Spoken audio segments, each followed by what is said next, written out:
আল্লাহ রসুল আবু আইয়ুব আনসারী রাদিয়াল্লাহু তাআলা আনহুর ঘরের সামনে যাওয়ার পরে ওটটা থেমে গেছে। আবু আইয়ুব বললেন, আমার সৌভাগ্য যে রসুল মদিনাতে হিজরতে এসেই আমার ঘরের মেহমান হয়েছেন। দলে দলে লোকজন রসুলের সাক্ষাতে গিয়ে দেখা সাক্ষাৎ করতে লাগলো, কথাবার্তা বলতে লাগলো।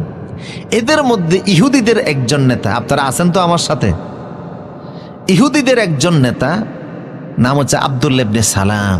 কি নাম? তিনি বড় আলেম ছিলেন, ইহুদিদের কমিউনিটি সবচেয়ে বড় আলেম, তাওরাতের পণ্ডিত। তিনি আসলেন রসুলের কাছে। এসে তিনি আল্লাহ রসুলকে চেহারা দেখলেন, দেখার পরে বললেন, ইন্নী সাইলুকা আন সালাসাতি আশিয়া লা ইয়ালামুহুন্না ইল্লা নাবিয়্যুন। মুহাম্মদ সাল্লাল্লাহু আলাইহি ওয়াসাল্লাম, আমি আপনাকে 3টা প্রশ্ন করতে চাই, নবী ছাড়া পৃথিবীর কেউ এই প্রশ্নের জবাব জানে না। রসুল বললেন, করো।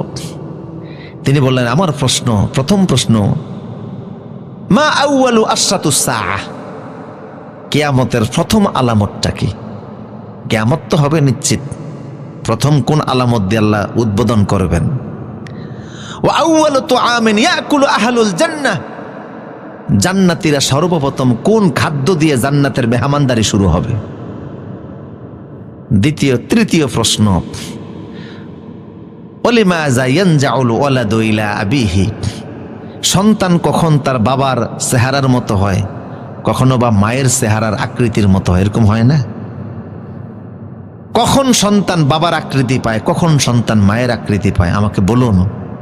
রাসূল সাল্লাল্লাহু আলাইহি ওয়াসাল্লাম বললেন, কিছুক্ষণ আগে জিব্রাইল আপনার প্রশ্নের অ্যান্সারগুলি আমাকে জানিয়ে গিয়েছেন। সুবহানাল্লাহ।